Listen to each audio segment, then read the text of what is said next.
Okay, so I'm here on ETC and I want to talk to you guys about a few more related phenomena, but today we're going to talk about a couple of phenomena driven by this very special point on ETC called X187.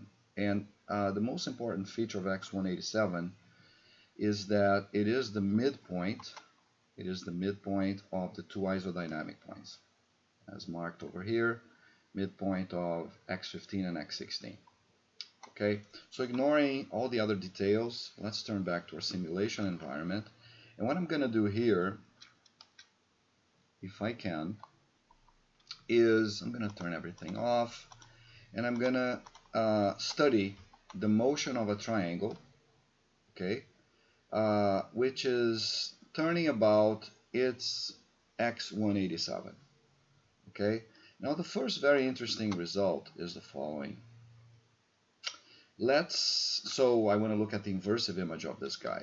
Let's go ahead and draw the inversive image, which is this red triangle, and I want this inversive image to be precisely, so I want this red family here to have vertices at the inversions of the vertices of my reference family, the one that is pivoting about its 187, with respect to this green circle whose radius I can vary. So I can make the radius a bit smaller so we can see the phenomena a bit better. So let's go ahead and now make the blue triangle rotate about its 187, and red is the inversive image of the blue triangle with respect to that green circle. Now the first phenomenon that is observed is that, and this is true for any triangle, it looks like if you execute such an inversion with respect to a circle centered on the X187 of a triangle, the resulting triangle, the red triangle, the inversive image triangle, will have a 187 which coincides with the original 187. So that's quite curious. Scale this up. You can see that indeed the 187 of this blue triangle, the inversive image of the blue triangle, is coinciding with the center of inversion. So is it true only for this triangle? Let's change this triangle to some other random one. Let's pick another triangle, for example, this other blue triangle here. Again, I'm making it execute a rigid motion, a rigid rotation about its 187, and the 187, the midpoint of the isodynamics of the resulting family, is stationary, coincides with the original one. Now let's look at the isodynamic points of both families so we know where they are. Something very curious happens. Let's pick another triangle here so that this is better illustrated. So let's go back to that, perhaps that original family. Now let's look at what's happening. I'm indicating here, lighting up X15 and X16, the isodynamics of the blue, and obviously they're collinear with their midpoint. And I'm also illustrating the isodynamics of the red of the inversive image. Now not only are they collinear with O, but they're collinear with the isodynamics of the original family. And these four isodynamic points, the reference pair and the inversive pair, they're all moving along circles, which I'm not showing here. So each one of them is moving along a circle. X15 and X16 of the reference are moving along a first circle, and X15 and X16 of the inversive red image are moving along a second common circle. And all these circles are obviously centered on the center of inversion, O, which is the common X187 of both the reference and the inversive image. So that's very nice. Now let's look at a second set of results, which is the following. If my center of inversion is not X87, okay, so let's move this guy about. Let's slide this to the right a bit. I'm going to slide my inversion circle to the right, and now I want to observe what's happening to the 187 of my inversive image. Now we're going to continue, so let's go back here to a simple specification of the problem. I'm continuing to consider families of triangles pivoting rigidly about their 187, their midpoint of their isodynamics. The only difference now is that my inversion circle is no longer coinciding 187, but it's actually to the right of 187. So what happens to the locus of the 187 of the inversive image. Let's draw that. That becomes a beautiful circle. Okay. So the situation we saw before was when the location of the inversion center was co-located with the pivot 187, and that circle, as you can see here, is slowly shrinking to a point, which is just a special case of the general case of that locus being a circle. So the locus of 187 of the inversive image of a family of blue triangles pivoting about its 187 is a circle. Now this circle is going to undergo a few inversions, if you want to call it that way. As I move all around along the x-axis without loss of generality, you're going to see that the circle undergoes, so as I move the circle to the right, it undergoes a first inversion. Okay, then it just tends to infinity with the radius of that locus tending to 0. But let's go back now to the left, and we're going to repeat that inversion of the circle. And then there's going to be a so it goes through a point, and they're going to have the what do I want to call it? The symmetry, the symmetric set of phenomena, in that the circle is going to undergo a symmetric inversion and then shrink to radius of 0 as O moves indefinitely along the x-axis to the left. Okay, but in all these situations, the locus of 187 is a circle. Let's move OX closer to 187 so the circle is bigger, right? And when you inquire about the isodynamic loci,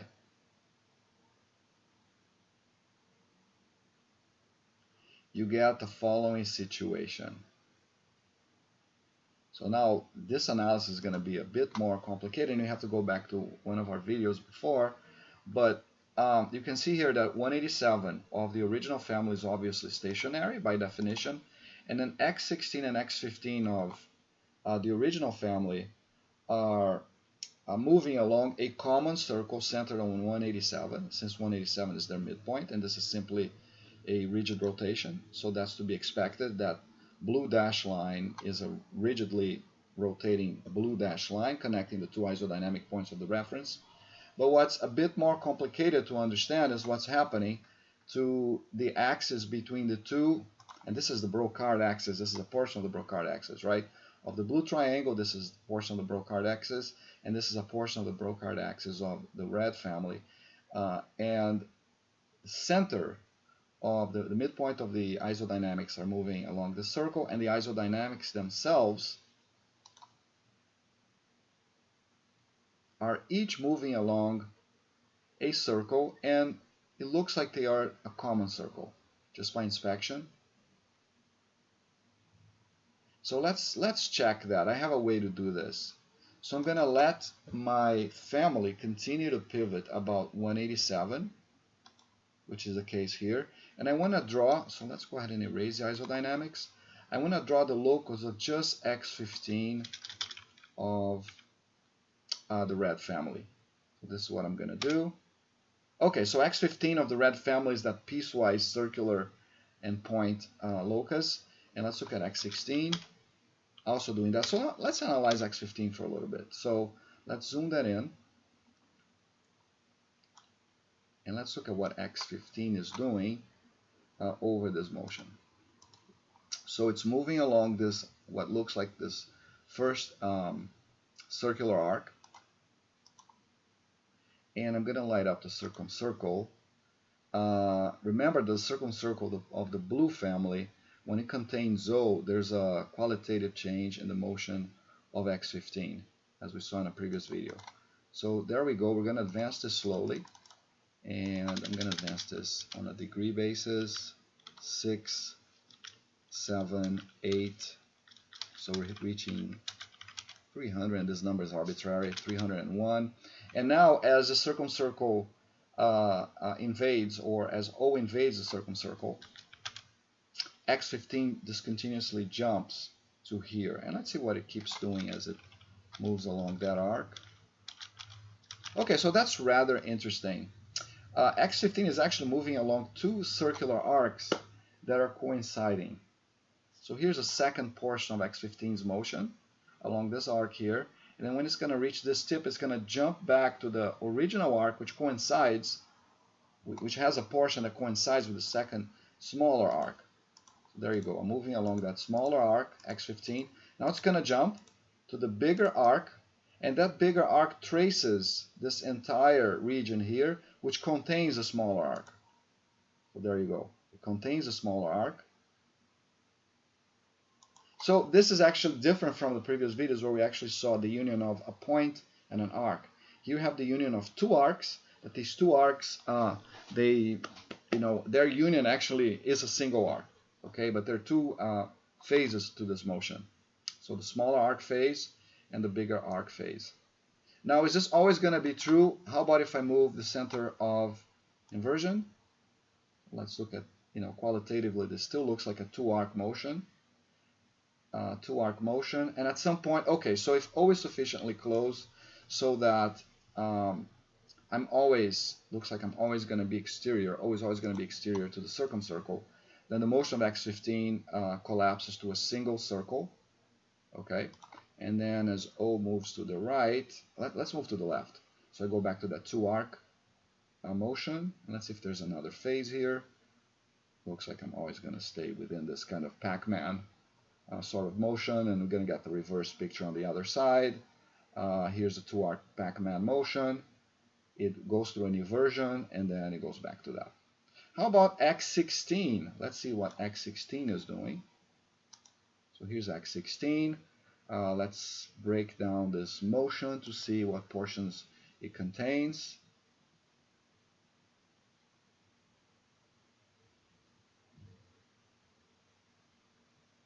Oh, that's very interesting. So again, we have a two-phase circular arc motion, but these two arcs coincide. Look at what's happening here. So x15 is moving merrily along this circular arc until it reaches this kink. It's going to reach, oops. Actually, it jumped from this location here over to that kink. So let's go back a little bit so we can see that.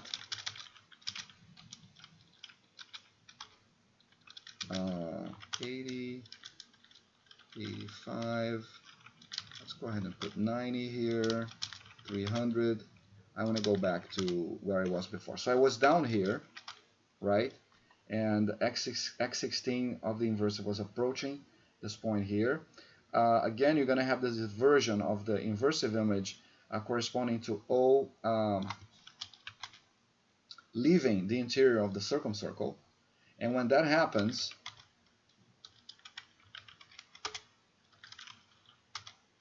x16 just continuously jumps from this arc of a circle. It's going to jump over here to that other arc, which actually coincides with this one, but I think that there's two arcs superposed. So you see, oh, I think it's going to jump again. So it's probably going to jump again. Let's see if this is, or no, it just continues its merry way. And then it's not going to jump now. This is the interesting thing. It's almost like a roller coaster ride, right? It's an intricate roller coaster ride in that previously x16, when it actually went through here, it jumped, but now it's not going to jump. Check this out. You see it did not jump now. So it took this other track of this convoluted train track, because O is safely exterior in this case. And now it's going to jump along the symmetric situation. It hits this kink, and then it jumps over here. And then it's taking the other track, where it's actually going to jump now at this junction. So it's going to jump at this junction where the mouse is. Check it out. It jumps. Then it starts this other coinciding track. But now it's as if the train master changed the bifurcation here, and x16 is not going to jump now at this bifurcation. It's going to continue its merry way, and then it's going to jump at this kink, and then you're going to get the cycle. Okay, so if I move OX a little bit further to the left, I continue with the same qualitative two-track motion, okay? And I'm going to get a symmetric version of that. Of course, if I'm close enough to pivot, x87, it looks like I'm getting a similar effect. Both x16 and x15, in fact, they're antipodal points at the same circular path. Okay, they're antipodes. How do I know this thing is a circle? That's a good question. Let's check that. It's actually telling me yes, the locus of x15 numerically is a circle, and the locus of x16 numerically is a circle. So you can actually break a little bit this symmetry by moving OX sufficiently far from the center of inversion so that instead of being a single circle, you now get this inverted Pac-Man for x15, for x16, and you get the proper, so to speak, Pac-Man shape. So this is that train master two coinciding track train path. X16 is gonna discontinuously jump because there's nowhere it can go from here, right? So it's gonna jump to this bifurcation here. Okay, so Mathematica might not help me. Let's see if Mathematica, yeah. So Mathematica let this do it.